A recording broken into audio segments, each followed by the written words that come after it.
નાની નાની વાતમાં શંકા રાખી અને વિવાદ સર્જનાર લોકો માટે ચેતવણીરૂપ કિસ્સો સામે આવ્યો છે। મોરબીમાં એક ભત્રીજાની કાકાએ હત્યા નિપજાવી છે। કાકાને શંકા હતી કે મારો દારૂનો ધંધો છે, એની બાતમી આ ભત્રીજાએ પોલીસને આપી છે।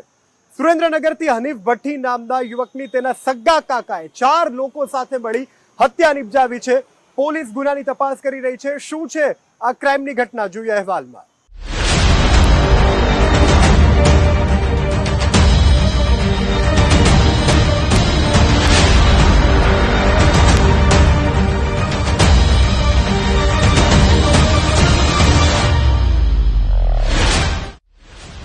સૌરાષ્ટ્રમાં આર્થિક મોરચે અગ્રેસર મોરબીમાં કાયદો અને વ્યવસ્થાની સ્થિતિ કથળી છે।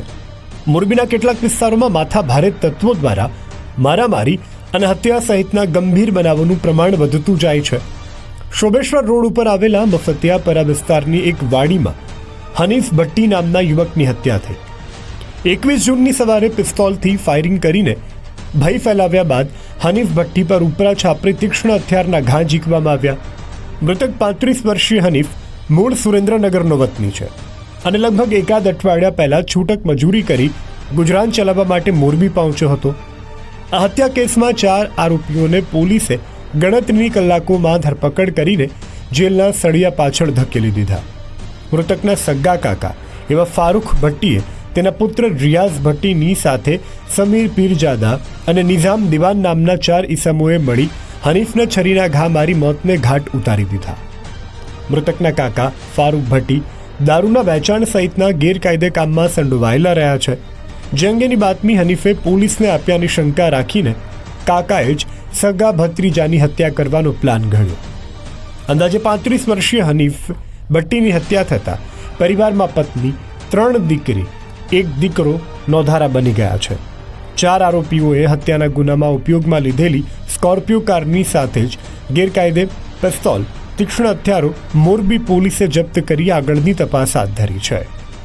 એમાં બનાવમાં જે ફારૂક અલારખા ભટ્ટી જે આરોપી 1 છે, તે વિદેશી દારૂનો ગેરકાયદેસર ધંધો કરતો હોય ને તેની બાતમી આ હનીફભાઈ જે મરણ જનાર છે હનીફ ગફૂર ભટ્ટી, તેઓએ એમની બાતમી આપેલ હોય એ બાબતનો ખાર રાખીને ફારૂક અલ્લારખા ભટ્ટી, સમીર જાકીરભાઈ પીરજાદા, રિયાઝ ફારૂકભાઈ ભટ્ટી અને નાઝીમ દિલાવર દિવાન, આ 4 જણાએ ભેગા મળી અને તેને છરી અને તીક્ષ્ણ હથિયારોના ઘા કરી તથા ફાયરિંગ કરીને તેનું મોત નિપજાવેલ છે, જે બાબતનો ગુનો Morbi city B division police સ્ટેશનમાં નોંધવામાં આવેલ છે।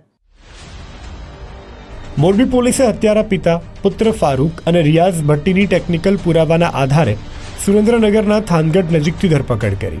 આ ઉપરાંત મોરબીના શક્તિ ચેમ્બર પાસે ચોક્કસ માનવ બાતમી મળતા જ હત્યામાં સામેલ અન્ય 2 આરોપીઓ સમીર પીરજાદા અને નિઝામ દિવાનને સકંજામાં લીધા। ગેરકાયદે કામ સાથે સંકળાયેલા કાકાના ધંધા અંગેની બાતમી પોલીસને ભત્રીજાએ આપ્યાની શંકા લાંબા સમયથી હતી। આ મુદ્દે અગાઉ પણ બંને સ્વજનો ફારૂક અને હનીફ ભટ્ટી વચ્ચે બોલાચાલી થઈ હતી। અગાઉ જે આ આરોપીઓ છે તેઓ વિરુદ્ધ જોરાવરનગર તથા થાનગઢમાં અલગ અલગ બોડી ઓફેન્સીસની અલગ અલગ કલમો હેઠળ ગુના નોંધવામાં આવેલા છે તથા પ્રોહિબિશનના પણ ગુના નોંધવામાં આવેલા છે। આમાં જે આરોપી છે તેમાં ફારૂક તથા જે રિયાઝ, તે બંને બાપ દીકરા થાય છે તથા જે આ મરણ જનાર છે તે ફારૂકના કાકા થાય છે। તીક્ષ્ણ હથિયારના 15 થી 20 જેટલા ઘા મારીને હત્યા નિપજાવેલ છે। તેમાં છરી અને જે ધાર્યું જે છે એ કબજે લેવામાં આવેલ છે તથા એક પિસ્ટલ કબજે લીધેલી છે। 3 ખાલી કાર્ટ્રીજ અને 1 લાઈવ કાર્ટ્રીજ પણ કબજે લીધેલી છે પોલીસે, અને જે પિસ્ટલ છે તે ગેરકાયદેસરની છે।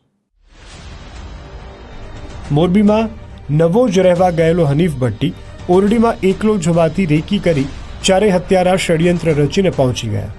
મોરબી પોલીસે હત્યામાં સામેલ 4 સિવાય અન્ય કોઈ લોકો સામેલ છે કે કેમ અને ગેરકાયદે હથિયાર ક્યાંથી લાવ્યા તે સહિતના મુદ્દે આકરી પૂછપરછ હાથ ધરી છે। મૃતકની પત્નીએ 4 હત્યારા વિરુદ્ધ મોરબી પોલીસ સજ્જડ પુરાવા મેળવી અને કડક કાયદાકીય કાર્યવાહી કરે તેવી અપીલ કરી। નિલેશ પટેલ, ગુજરાત ફર્સ્ટ, મોરબી।